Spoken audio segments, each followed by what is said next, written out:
Lecture 59, Transformer Phasor Diagram at No Load Condition. The lecture is structured in this way. This part shows the corresponding text.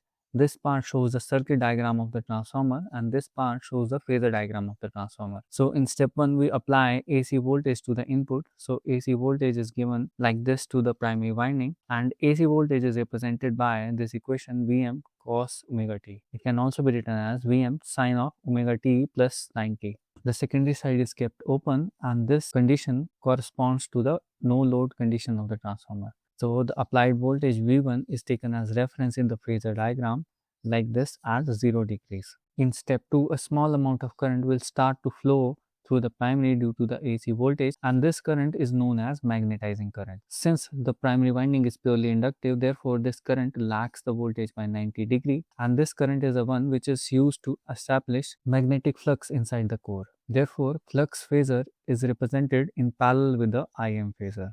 In step 3, another component of current is introduced, which is known as IW. This is simply the core loss component, and this component supplies the energy to meet the core losses of the transformer, and the core losses corresponds to hysteresis and eddy current loss. Core loss component current is in parallel with the voltage V1 since it is the resistive component. In step 3, both the components IM and IW are added in form of vectors to give a resultant current I0, and this I0 is the main no load current which flows through transformer under no load condition. And the angle between V1 and I0 is known as power factor angle, and cos of this power factor angle is simply the power factor of the transformer. And finally, this magnetic flux links with both the windings, primary and secondary, and induces EMF in both the windings. The induced EMF in primary winding is known as E1, which is given by Em sin of omega t minus 90,